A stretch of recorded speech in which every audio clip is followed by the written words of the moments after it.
खबरों को विस्तार से देखते हैं तो छत्तीसगढ़ में एनएसयूआई के पदाधिकारी पर रेप के आरोप पर मचे सियासी बवाल के बीच अब भानु प्रतापपुर से बीजेपी के प्रत्याशी ब्रह्मानंद नेताम पर कांग्रेस ने बड़े आरोप लगाए हैं। भानु प्रतापपुर में उपचुनाव होने जा रहा है, उसी के प्रत्याशी हैं नेताम।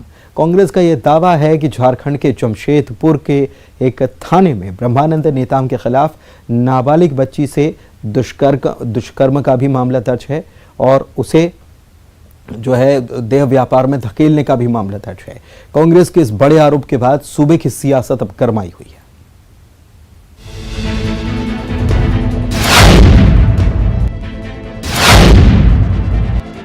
भानु प्रतापपुर उपचुनाव में बीजेपी के प्रत्याशी ब्रह्मानंद नेताम के खिलाफ रेप जैसे संगीन अपराध दर्ज होने का बड़ा दावा कर कांग्रेस ने सनसनी फैला दी है।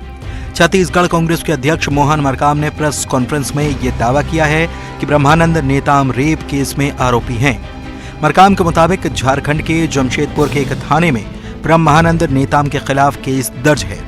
उन्होंने कहा कि नाबालिग बच्ची से बलात्कार और देह व्यापार में धकेलने की धाराओं में ब्रह्मानंद नेताम के खिलाफ अपराध दर्ज है। मोहन मरकाम ने कहा है कि रेप के आरोपी ब्रह्मानंद नेताम ने उपचुनाव में नामांकन के दौरान आपराधिक मामलों की जानकारी छिपाई है। उनके ऊपर बलात्कार, सामूहिक बलात्कार, देह व्यापार में धकेलने, नाबालिग का देह शोषण का अपराधी है। ब्रह्मानंद नेताम नाबालिग बच्ची के बलात्कार और देह व्यापार में धकेलने की लगी है धाराएं। निर्वाचन नाम निर्देशन पत्र में नेताम ने छुपाई है आपराधिक जानकारियां। मोहन मरकाम के मुताबिक पीड़िता की उम्र 15 साल है और इस केस में झारखंड पुलिस ने ब्रह्मानंद नेताम समेत कई लोगों को आरोपी बनाया है। इस मामले में 5 लोगों की गिरफ्तारी का दावा भी मोहन मरकाम ने किया है और कहा है कि झारखंड पुलिस ब्रह्मानंद नेताम समेत दूसरे आरोपियों की धरपकड़ की कार्रवाई में जुटी है। कांग्रेस अब इस मामले की शिकायत चुनाव आयोग में भी कर रही है। बिल्कुल नहीं है, प्रत्याशी बनने लायक नहीं है, उसको इस क्षेत्र में रहने लायक ही नहीं है वो। तो आप लोग इनका विरोध कर रहे हैं? बिल्कुल, हम तो शिकायत करेंगे, चुनाव आयोग से शिकायत करेंगे, जिलाधीश से शिकायत करेंगे और जहां ये अपराधी फरार है इनके ऊपर कार्रवाई होनी चाहिए और इनको प्रत्याशी रहने का कोई अधिकार ही नहीं है। मुझे गिरफ्तार कर लेते, ये मेरी जानकारी में नहीं था। आज भानु प्रतापपुर विधानसभा की उपचुनाव हो रहा है। ये इनकी हार की जब विधानसभा में हार जब दिख रही है तो ये साजिश रच करके, ऐसा षड्यंत्र रच करके मुझ जैसे मेरे चरित्र पर नुकसान पहुंचाने के लिए, धप्पा पहुंचाने के लिए ऐसा आरोप लगा रहे हैं। इससे पहले बीजेपी ने भी छत्तीसगढ़ के एक एनएसयूआई पदाधिकारी पर रेप के आरोप का मामला उठाया था। बीजेपी ने एनएसयूआई पदाधिकारी पर बलात्कार के आरोप को लेकर कांग्रेस पर जमकर हमला बोला था। जब एक उपचुनाव में उनके ही पदाधिकारी के द्वारा, उनके ही जो चुनाव संचालक जिनको बनाया गया है, उनके द्वारा जब इस घटना को अंजाम दिया जाता है तो ये चुप्पी क्यों तुष्टीकरण की राजनीति छत्तीसगढ़ में हो रही है। सबसे बड़ा सियासी संकट यह है कि भानु प्रतापपुर उपचुनाव सिर पर है और ऐन पहले नेताम पर संगीन आरोप लगा है। कांग्रेस का कहना है कि नेताम के इस आपराधिक मामले की जानकारी नामांकन के दौरान छिपाई गई, लिहाजा वो चुनाव आयोग में शिकायत करने जा रहे हैं। कांग्रेस का ये भी कहना है कि नेताम को अब प्रत्याशी बने रहने का अधिकार नहीं। ऐसे में कांग्रेस की शिकायत के बाद नजर निर्वाचन आयोग के एक्शन पर होगी। कांकेर से खेमनारायण शर्मा के साथ अवधेश मिश्रा, न्यूज़ 18 रायपुर। मध्य प्रदेश में कांग्रेस भारत जोड़ो यात्रा की तैयारियों में जोर शोर से लगी हुई है। राहुल गांधी अपनी यात्रा लेकर पहले 20 और अब 23 नवंबर को मध्य प्रदेश आने वाले हैं, लेकिन 2 दिन पहले राहुल गांधी को लेकर एक धमकी भरा पत्र इंदौर से मिला था, जिससे हड़कंप मचा हुआ है। उधर प्रदेश के गृह मंत्री नरोत्तम मिश्रा ने भी बड़ा बयान देते हुए राहुल गांधी से इंदौर के खालसा कॉलेज न जाने का आग्रह कर डाला है।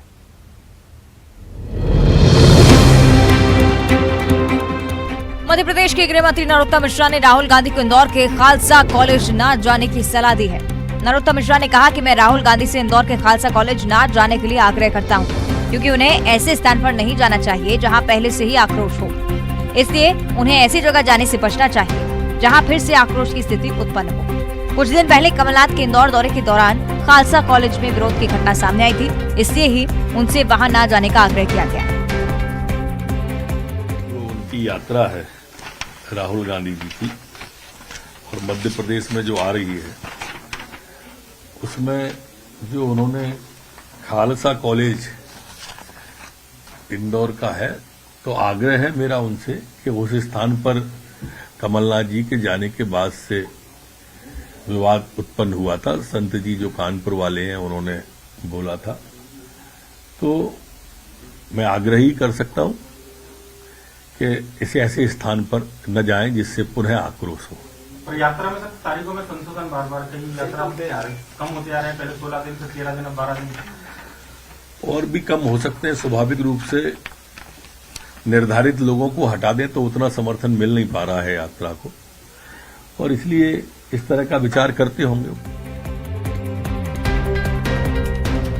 बताया जा रहा है कि कमलनाथ के खालसा कॉलेज में प्रकाश पर्व के कीर्तन दरबार में उपस्थिति को लेकर उपजे विवाद के बाद गृह मंत्री ऐसा आग्रह कर रहे हैं, लेकिन कांग्रेस को ये नसीहत भा नहीं रही है। कांग्रेस का कहना है कि अगर सरकार सुरक्षा नहीं दे सकती तो बता दे। हर समाज का अपना एक कार्यक्रम होता है, अपना एक फैसला होता है, लेकिन मैं जानता हूं कि ये राजपूत समाज हो या कोई भी समाज हो, सबको भारतीय जनता पार्टी ने नेगलेक्ट किया है, इसलिए सब कांग्रेस के साथ जाएंगे, सब कांग्रेस को वोट देंगे। इससे पहले इंदौर में ही राहुल गांधी को बम से उड़ाने और कमलनाथ को जान से मारने की धमकी का एक लेटर भी मिला था। इसे देखते हुए भारत जोड़ो यात्रा में इंदौर कार्यक्रम में बदलाव किया गया था। हालांकि कल नरोत्तम मिश्रा ने राहुल गांधी को इंदौर में पूरी सुरक्षा का भरोसा दिलाया है। उनका कहना है कि राहुल गांधी को मध्य प्रदेश में पूरी सुरक्षा मिलेगी, यहाँ परिंदा भी पर नहीं मार सकता। भोपाल से न्यूज 18 के लिए मनोज राठौर की रिपोर्ट। सागर की बंडा विधानसभा के कांग्रेस विधायक तरवर सिंह लोधी के बयान पर बवाल है। दरअसल लोधी ने बीजेपी नेताओं को औकात दिखाने की धमकी दी है। इसको लेकर अब राजनीति गर्म है। खाद का वितरण हो रहा है, लेकिन आज तक किसी भी किसान को पर्याप्त खाद नहीं मिली। ये हालात है भारतीय जनता पार्टी की सरकार के, और उनके नुमाइंदे कहते हैं कि हम किसान हितैषी हैं। अगर तुमने मां का दूध पिया हो। ये तीखे बोल है सागर के बंडा विधानसभा के कांग्रेस विधायक तरवर सिंह लोधी के। नफरत छोड़ो भारत जोड़ो का बैनर लगे मंच से बोल रहे विधायक ने बीजेपी के नेताओं के खिलाफ जमकर नफरत उगली। कांग्रेस को किसानों का हितैषी साबित करने की कवायद में विधायक तरवर सिंह लोधी ने बीजेपी नेताओं को औकात दिखाने की धमकी दिला। उन्होंने कहा कि गरीबों का राशन खाने वाले बीजेपी नेता अब राजनीति करने के लिए रोड पर आ गए हैं। सुनिए और क्या कुछ कहा कांग्रेस विधायक ने। तो हमसे आगे सम्मान करो, हम बताएंगे तुम्हारी औकात। राशन दुकानों का खाने वालों नेतागिरी करने के लिए रोड पर आ गए। गरीबों का खाने वाले, राशन दुकानें चलाने वाले आज राजनीति करने के लिए रोड पर आ गए। ये भारतीय जनता पार्टी के लोग हैं। आदिवासी भाइयों का, हमारे अनुसूचित जाति भाइयों के, उन बीपीएल परिवारों का राशन खाने वाले आज राजनीति की बात करते हैं, हमें सिखाते हैं, हमारी कांग्रेस को सिखाते हैं जिसने देश को आजाद किया। दरअसल कांग्रेस राहुल गांधी की भारत जोड़ो यात्रा के प्रचार प्रसार में लगी हुई है। इसी सिलसिले में जगह जगह कांग्रेस के नेता सभाएं कर रहे हैं और बंडा में भी कांग्रेस विधायक इसी को लेकर लोगों से मुखातिब हो रहे हैं। लेकिन उन्होंने भारत जोड़ो यात्रा पर कम बात की, बीजेपी नेताओं पर तीखे हमले ज्यादा हो रहे। उनके इस बयान पर बीजेपी ने नाराजगी जाहिर की। लगता है कांग्रेस की जो भारत जोड़ो यात्रा चल रही है वो किस प्रकार से चल रही है, इस बात का उदाहरण अभी सामने आया है, जब बंडा के विधायक श्री लोधी जो वक्तव्य दे रहे हैं, जो बयान दे रहे हैं, जिस प्रकार से वो डराने का काम कर रहे हैं, धमकाने का काम कर रहे हैं, असंसदीय भाषा का उपयोग कर रहे हैं, गाली गलौज कर रहे हैं, देख लेने की बात कर रहे हैं, चैलेंज और चुनौती दे रही है। ये भारत यात्रा है या गाली गलौज और अपमानजनक शब्दों का उल्लेख करना।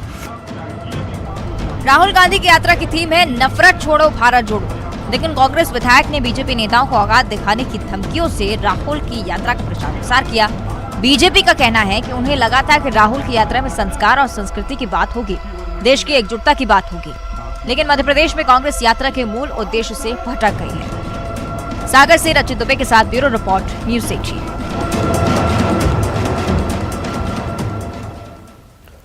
उधर कांग्रेस विधायक तरवर सिंह लोधी के बयान पर मचे बवाल के बीच बीजेपी के विधायक शिशुपाल यादव का भी कथित ऑडियो लीक हो गया है। इसमें एक शख्स से वो बातचीत के दौरान जाति सूचक शब्दों का इस्तेमाल कर रहे हैं। कांग्रेस का दावा है कि बीजेपी विधायक ने जाति सूचक शब्दों का इस्तेमाल किया।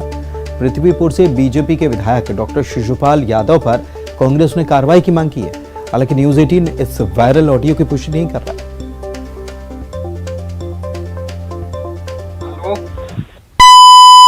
हाँ भाई साहब, डॉक्टर शिशुपाल बोल रहा हूँ। हाँ भाई साहब, कहाँ हो? घर पे ही। तो पृथ्वीपुर आ सकते हो तुम? हाँ भाई साहब। हाँ भाई तो नहीं आ पाए। कब आओगे? सुबह आज। सुबह नहीं है भाई, आओगे बात करके, जरूरी बात करना तो सुना। तो अब तो भाई साहब नहीं आ रहे। कहाँ जा रहे हैं तुम? कहूँ नहीं जाने का, एक भैंस रगत को टाइम हो के तो आप करते तो हम आ जाते अभी तक। तो अभी तो 3 बज रहे, भैंस तो 5 बजे के बाद लगत। हाँ हमको नहीं मत पता है भैंस कब लगत। नहीं तो भाई साहब हमने कभी गई। तो तुम कह रहे हो भैंस लगे को टाइम हो, भैंस 5 बजे के बाद लगत। हाँ आओ तुम जरा 1 घंटा में। ठीक है? ठीक है भाई, हम इंतजार कर रहे थे। ठीक है? हाँ भाई। कोई भी जनप्रतिनिधि हो, चाहे पृथ्वीपुर या कोई भी हो, इस तरह के जाति सूचक शब्द का इस्तेमाल किसी के लिए भी नहीं करना चाहिए। ये बेहद निंदनीय है और मैं इसकी घोर रूप से निंदा करता हूँ और आशा करता हूँ कि जो भी जनप्रतिनिधि हैं वो अपनी भाषा और अपनी बात पे जो भी बात रखते हैं उसको संभाल कर बोलें और इस तरह के शब्दों का प्रयोग नहीं करें, क्योंकि कई लोगों की भावनाएं इससे जुड़ी होती हैं। और जनप्रतिनिधि जब एक विधानसभा का नेतृत्व करता है तो हजारों लाखों लोग उसको देखते हैं, और जब उन्हीं की भाषा असहमित होगी और इस तरह की बात रहेगी तो इसका प्रभाव कई लोगों पर पड़ता है। मैं इसकी घोर रूप से निंदा। आपको अब हम ले चलेंगे पश्चिम बंगाल, जहां पर बांकुर जिले से एक वीडियो आया है जिसमें एक शख्स कुत्ते की तरह व्यवहार करता है। ये शख्स कुत्ते की तरह भौंकता है, कुत्ते की तरह चलता है, गाड़ी के पीछे दौड़ लगाता है। लेकिन सवाल ये कि आखिर क्यों? आइए देखते हैं इस रिपोर्ट।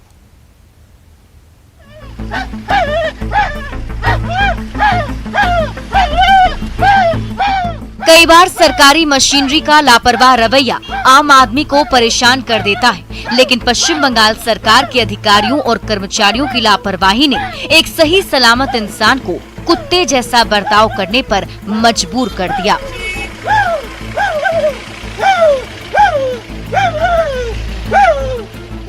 कुत्ते की तरह भौंकना इनका कोई शौक नहीं, लेकिन जब सरकारी कर्मचारी दत्ता और कुत्ता का फर्क भूल जाएं, तो फिर उन्हें सबक कैसे मिले?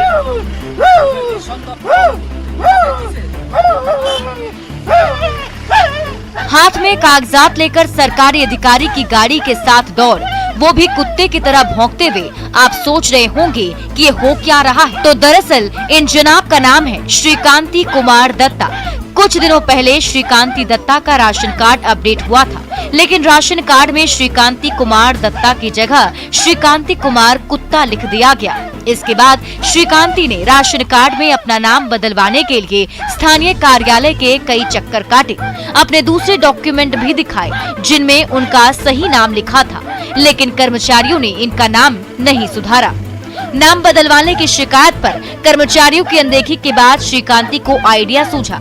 जब वो स्थानीय बीडीओ कार्यालय पहुंचे तो लोगों के सामने कुत्ते के जैसा व्यवहार करना शुरू कर दिया।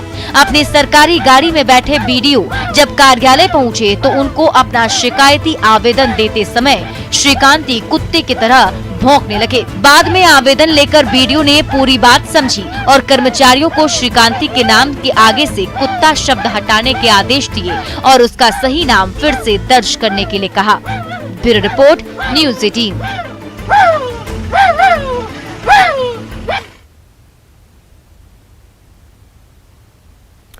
छत्तीसगढ़ में चुनावी सीजन में एक बार फिर से संविदा कर्मचारियों ने सरकार पर दबाव बनाने की रणनीति पर काम शुरू कर दिया है। भानु प्रतापपुर चुनाव से ऐन पहले रायपुर में कर्मचारियों ने आंदोलन किया। इनकी मुख्य मांग नियमित नौकरी की है। हालांकि सरकार ये साफ कर चुकी है कि एक साथ हजारों कर्मचारियों को नियमित करना मुमकिन नहीं है, लेकिन उसके बावजूद कर्मचारियों का आंदोलन थमने का नाम नहीं ले रहा है।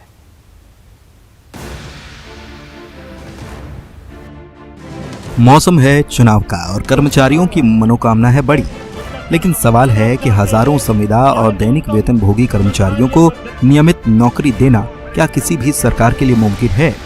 जी हां, छत्तीसगढ़ में चुनावी सीजन कर्मचारियों की आंदोलन की बाढ़ लेकर आया है। एक के बाद एक कर्मचारी आंदोलन हो रहे हैं। इस बार रायपुर में इकट्ठा हुए हैं संविदा और अनियमित कर्मचारी। करीब 50 से अधिक विभागों के ऐसे कर्मचारियों ने सरकार के सामने एक ऐसी मांग रखी है जिसे फौरन पूरा करना करीब करीब नामुमकिन है। दरअसल कर्मचारियों की सबसे बड़ी मांग है नियमित नौकरी की। वो हवाला दे रहे हैं दूसरे राज्यों का।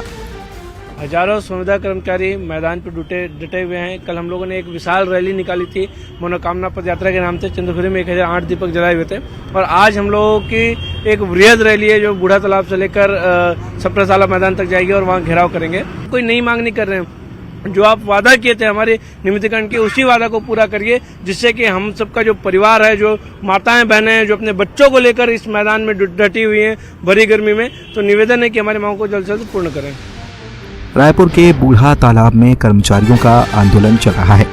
इनका दावा है कि सरकार ने अपना वादा निभाया नहीं, लेकिन सवाल यह है कि काम छोड़कर चुनावी सीजन में आंदोलन करने से क्या मनोकामना पूरी होगी? दरअसल चंद रोज में भानु प्रतापपुर का उपचुनाव और अगले साल विधानसभा चुनाव है और ऐसे में कर्मचारियों की उम्मीदें बढ़ गई हैं। वो लगातार सरकार पर अपनी मांग को लेकर दबाव बना रहे हैं, लेकिन हकीकत यह है कि सरकार कई मौकों पर साफ कर चुकी है कि हजारों की तादाद में कर्मचारियों को नियमित नौकरी देना आसान नहीं है। इस काम के लिए जो बजट और संशोधन चाहिए उसे तैयार करने में काफी वक्त लग सकता है, लेकिन सरकार की मुश्किलों को कर्मचारी समझने के लिए तैयार नहीं। हालांकि सरकार ने वक्त वक्त पर कई दूसरी मांगे पूरी की हैं, लेकिन नियमित नौकरी की मांग एक बड़ी मनोकामना है जिसे फौरन पूरा कर पाना आसान नहीं है। छत्तीसगढ़ के अनियमित कर्मचारी आप देखिए ध्यान आकर्षण सभा के माध्यम से सरकार का ध्यान आकृष्ट कराना चाह रहे हैं और ये वही कर्मचारी हैं। लगभग 54 विभाग के कर्मचारी एकजुट हुए हैं। नियमितीकरण की मांग है, ये लगातार कर रहे हैं और ये सभा के माध्यम से सरकार का ध्यान आकृष्ट कराना चाहते हैं और अपनी नियमितीकरण की मांग कर रहे हैं। अगर इनकी मांगें पूरी नहीं हुई तो इन्होंने साफ तौर पर कहा है कि जनवरी में ये जो पूरी तरह से आंदोलन पर चले जाएंगे। कैमरा पर्सन रोहित श्रीवास्तव के साथ युगल तिवारी, न्यूज़ 18 रायपुर। मध्य प्रदेश में ऑनलाइन गेमिंग पर बैन का रास्ता साफ हो चुका है। होम डिपार्टमेंट ने ऑनलाइन गेमिंग के खिलाफ प्रस्ताव को अंतिम रूप दे दिया है। इस प्रस्ताव को अब जल्द ही कैबिनेट में भी लाया जाने वाला है।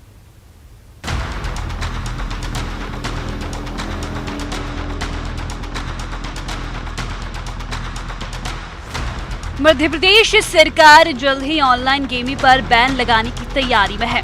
गृह विभाग ने ऑनलाइन गेमिंग पर बैन के लिए प्रस्ताव तैयार कर लिया है।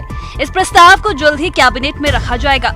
राज्य में जुआ एक्ट को संशोधित कर नए एक्ट का प्रस्ताव वरिष्ठ समिति को भेजा जा रहा है। गृह मंत्री नरोत्तम मिश्रा ने बताया कि ऑनलाइन गेमिंग को लेकर एक रेगुलेटरी बॉडी बनाने पर भी विचार किया जा रहा है। ये तमाम प्रक्रिया पूरी होने के बाद मध्य प्रदेश में ऑनलाइन गेमिंग पर प्रतिबंध लग सकता है। गृह विभाग ने अब प्रारूप को अंतिम रूप दे दिया है और अब ये कानून के दायरे में आ जाएगा। जो पूर्व का कानून था द्रुत क्रीड़ा वाला, जुआ एक्ट वाला, उसमें संशोधन करके इसको वरिष्ठ सचिवों की समिति के लिए भेजा जा रहा है। उसके बाद कैबिनेट की ओर ये प्रेषित होगा और रेगुलेटरी बॉडी बनाने के बारे में भी इसमें विचार है और ऑनलाइन गेम मध्य प्रदेश में प्रतिबंधित कैसे होंगे, ये सारा का सारा प्रस्ताव वरिष्ठ समिति। मनोज राठौर, न्यूज़ 18 भोपाल। और भोपाल से इस वक्त की बड़ी खबर आपको बता दें, एमपी एग्रो परिसर में एक युवक का शव बरामद किया गया। टीला जमालपुर थाना इलाके का यह पूरा मामला है। युवक के आत्महत्या करने की आशंका जताई गई। और लाश भी 1 महीना पुरानी बताई जा रही है। मृतक की शिनाख्त हालांकि नहीं हो पाई। तो बड़ी खबर भोपाल से आपको बता रहे हैं, जहां पर एक युवक का शव एमपी एग्रो परिसर में मिला है और ये 1 महीने पुराना बताया जा रहा है। टीला जमालपुर थाना क्षेत्र का ये मामला है। इसने आत्महत्या की है ऐसी आशंका जताई गई है, लेकिन अभी तक उसकी शिनाख्त नहीं हो पाई।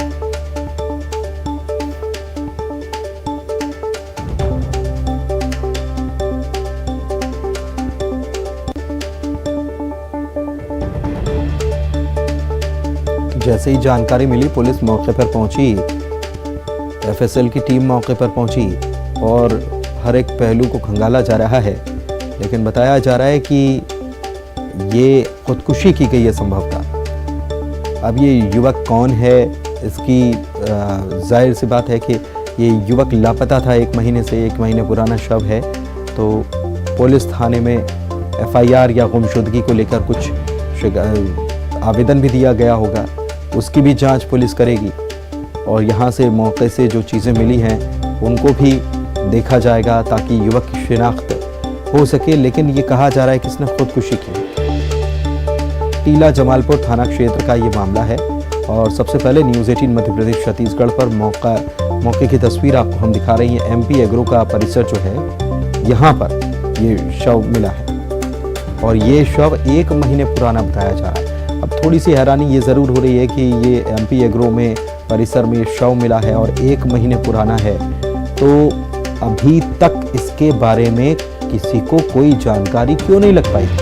जितेंद्र हमारे संवाददाता हमारे साथ फोन लाइन पर जुड़े हुए हैं, उनसे बात करते हैं। जितेंद्र, 1 महीने पुराना ये शव बताया जा रहा है, ये लाश 1 महीने पुरानी है और एमपी एग्रो के परिसर में ये लाश मिली है। अभी तक किसी को कानो कान खबर नहीं लगी, बड़ा हैरान करता है ये। बिल्कुल, ये जो पूरा मामला काफी हैरान करने वाला मामला है, क्योंकि 1 महीने पुरानी एक जो फांसी के फंदे पर लटकी हुई लाश मिली है। हालांकि एमपी एग्रो के जो दफ्तर है वहां पर मिली है। पुलिस को जब जानकारी मिली, पुलिस मौके पे पहुंची और लाश को पोस्टमार्टम के लिए भेजा गया। मगर कह सकते हैं कि किस युवक की ये लाश या क्या हालत में यहाँ पहुंची थी ये बॉडी, ये सारी चीजों को क्या युवक ने किस हालत में आके खुदकुशी की, इस बात की जांच होनी बाकी है। मगर कई कह सकते हैं कि 1 महीने तक ये लाश फंदे पर लटकी रही, मगर किसी भी व्यक्ति का ध्यान नहीं गया।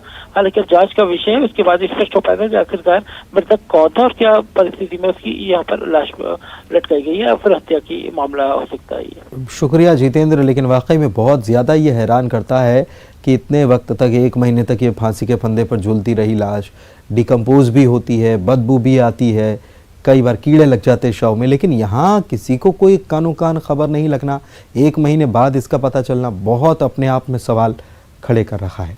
शुक्रिया जितेंद्र। और इसी के साथ इस बुलेटिन में इतना ही। नमस्कार।